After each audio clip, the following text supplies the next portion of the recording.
Not long after WandaVision, Disney Plus premiered its next Marvel series, and with The Falcon and the Winter Soldier having now completed its run, I'm excited to share my thoughts.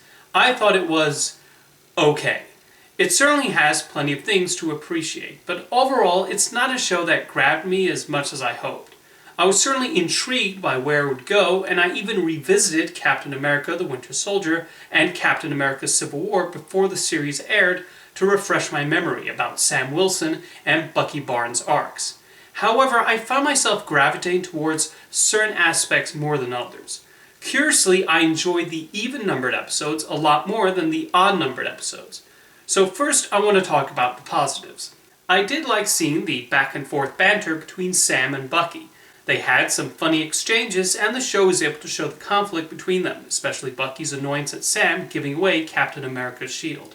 I also like seeing Bucky adjust to present-day life, albeit without the same kind of support that Steve Rogers had when he woke up. Although aside from a few episodes, the series did not have as much interaction between the two leads as I expected. It's definitely a lot more focused on Sam, which is fine. It just felt like Bucky was pushed aside most of the time. I actually thought the most interesting character in the entire series was John Walker. He proved to be a three-dimensional character as he deals with the pressure of being named the new Captain America, and how that affects him. Over the course of the show, there's this curiosity over whether he'll wind up as a hero or a villain or somewhere in between. Wyatt Russell's performance also helped sell Walker, and he proved to be someone with a lot of layers. I felt some of the standout moments in The Falcon and the Winter Soldier belonged to him, and I'm curious to see where Marvel takes him in the future. The series also has a lot of ideas and commentary surrounding the treatment of black people in America and the effect this has on Sam's decision-making. The writers explore this with the required depth, or as much as they're allowed to within the framework of a Marvel superhero show. Another intriguing aspect of the series is how everyone sees themselves as in the right in relation to the conflicts that arise, and they feel that way in a manner that's both extreme and stubborn. So it's interesting to see them butt heads over their own views on these matters. Meanwhile, the action scenes do the job required of them with some decent fight choreography. I actually found the conflicts on land were the strongest in that department, as a few action scenes, like the one that opens the first episode, were a bit too busy for my taste. Regarding the other characters that appear, I did not find them nearly as intriguing as Sam, Bucky, and Walker. I did not care that much about Sharon Carter's storyline and what her whole deal was.